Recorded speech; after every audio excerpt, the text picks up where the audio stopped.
Think meditation is hard? Do me a favor. Take a slow, deep breath in, and now breathe out. Congratulations. You just meditated.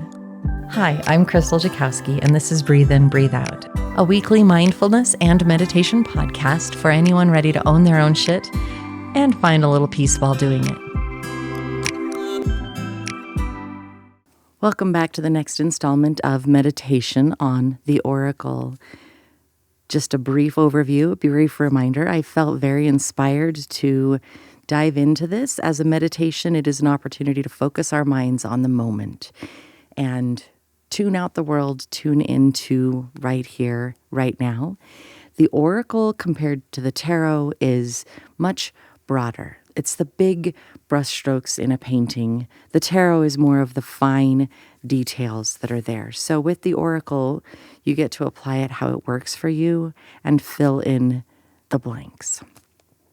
So I hope you enjoy this installment of Meditation on the Oracle as much as I enjoyed doing it. Hello all, welcome back to Breathe In, Breathe Out. I'm Krystal and I'm excited about today because we're doing another episode of the Meditation on the Oracle, and this one I felt very drawn to the messages from your animal spirit guides, oracle cards by Stephen D. Farmer, and the illustrations are by B. Sturgis. This is such a beautiful deck. It's very woodsy. All of the cards are textured almost like corduroy pants. And when you rub your finger across it, I just love it. I absolutely love it. The back of the cards have this beautiful crane, and I love the texture. I love the feel. And I really felt connected. So when I asked, what deck do I need? This deck came up. And let's just dive into it. So the question is, what message do you, my listeners, need to hear right now? What needs to come out? What needs to be present in this moment? Remember, the first card is always where we've been. And what I got for that is the goose. The goose says, take time to rest and recuperate. The irony of this is that by resting and conserving your energy, you can actually mobilize your internal resources for the next cycle of work and accomplish that much more. In this fast-paced world with all of its pressures that impinge upon you, it's difficult to take regular periods of time off, yet it's critical to your health and well-being to do so. Let this rest period be an opportunity when you do the things that help your body recover from the stresses and strains of your most recent activities. Sleep in, get a massage, spend some time playing with a friend, take a salt bath, get out of town and explore the woods, anything that will bring you peace of mind. At the conclusion of a long spell of continuous stressful activity, even when it's been productive, many people don't allow themselves a period of respite and instead jump right into another task without relaxing and enjoying the fruits of their labor.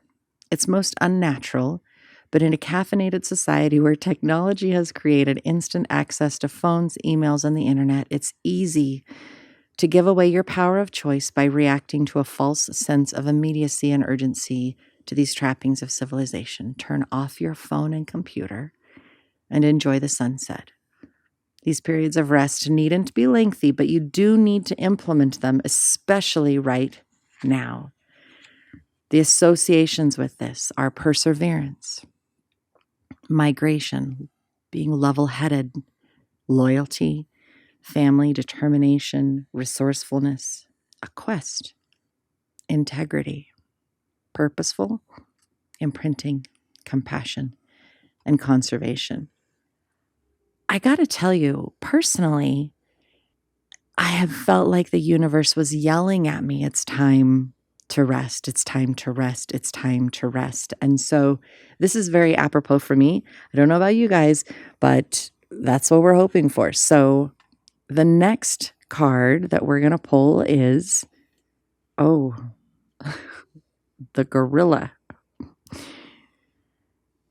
Take time to listen compassionately to those you love, especially your family members. Right now, guys, this is the here and now. This is where we're at in life. The bond between family members can gradually decay and become stultified unless it's continually nourished with loving attention. And one of the simplest yet most elegant ways of showing that attention is to listen compassionately to those you care about the most. Otherwise, you risk taking them for granted, assuming they'll always be there and that they know you love them. Take time to have a conversation, starting with relatively superficial topics, then moving into more in-depth personal themes, adding your own tidbits, but primarily focusing on what the other person has to say. Show your spouse, partner, children, parents, or elders your love by listening and really hearing what they have to say about how they feel and what they think. This not only generates a deeper, more lasting affection between you and the other person, but far exceeds glibly saying, "I love you," with no real feeling behind it. People are constantly changing and evolving, adding new experiences and insights. Who someone is today, while built on a foundation of a core self, changes and is continuously elaborating on that core self. Find the newness and the freshness in those you love, which includes both your biological and marital families, as well as your close friends who you've adopted as family. The associations with this card are intelligence, peacefulness, family, strength, nobility, generosity, gentleness, calmness, loyalty, patience, dexterity, vegetarianism, steadiness, scrutiny, and conservation. I love this card. Beautiful black gorilla with a blue background, and then there's a green frame around it on the brown card. And I think this is so apropos because I just had this event, and during the event, someone came to talk to me, and I was hosting the event, which meant that I was being pulled in different directions. And I was kind of frustrated because I could not give the amount of time and compassion and attention to the person in front of me. And so I know for me, I will definitely, and it is absolutely true, right now, I am working on taking the time to truly listen compassionately to those I love and care about. Listening to my mom, listening to my husband, listening to those dear, dear friends that are around me. So thank you.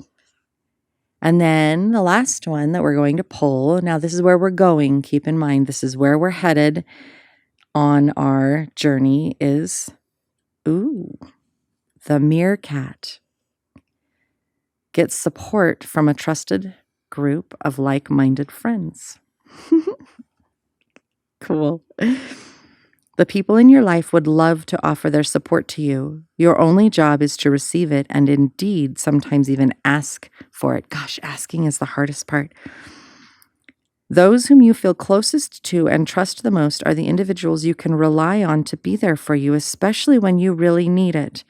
People who are dealing with dire illnesses and have the support of friends and family members usually fare the best. However, you certainly don't need to experience such an extreme situation to take advantage of the love and care that others have to offer you. Write down a list of names of people you trust the most, and then go back through it and identify 3 traits in each of those individuals that feed into your trust in them.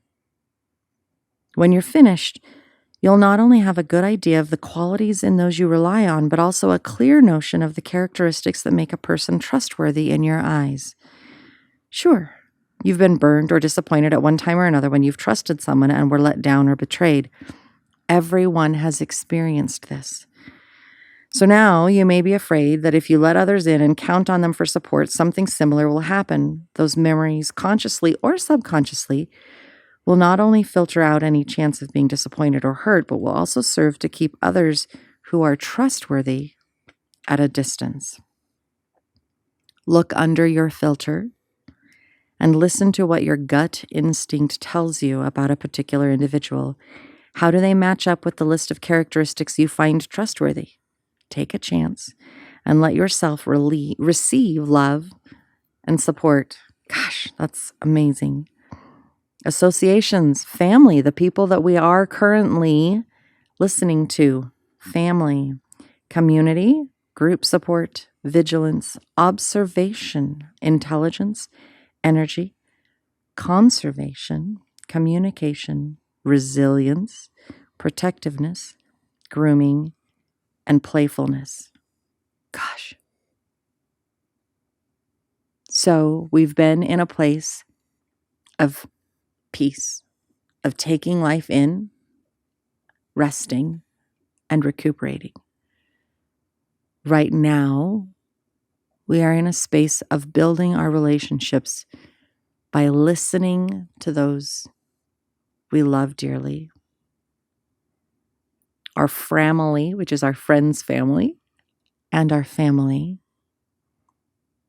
Those people that we are so connected compassionately to. And we are moving into a time that we will need to get support. That support will come from these people that we are building these relationships with now. And a beautiful action you can do, even now in preparation for moving into the next one, is looking at those people you trust the most and making a list of the qualities each person possesses. Not a huge list, one or two things that make them trustworthy for you. And then, as we move into this space with the meerkat, we will already have a list. We will already know who we can turn to. And remember, asking for help is the most powerful, strongest thing that you can do. It is not weak. It takes a lot of courage and strength to actually verbalize, I need something. I need help. I need support. I hope you have an absolutely wonderful day. I hope that everything is going really well for you.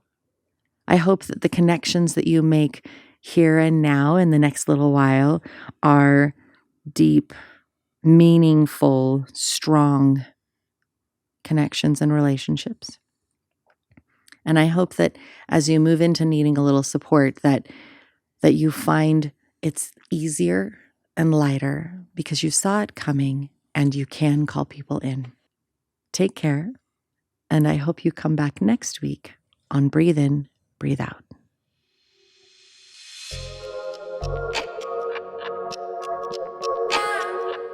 I hope this moment of self-care and healing brought you some hope and peace. I'm Krystal on Instagram, Facebook, and YouTube, and I hope you check us out and follow along for more content coming soon. I look forward to being with you again here on Breathe In, Breathe Out. Until next time, take care.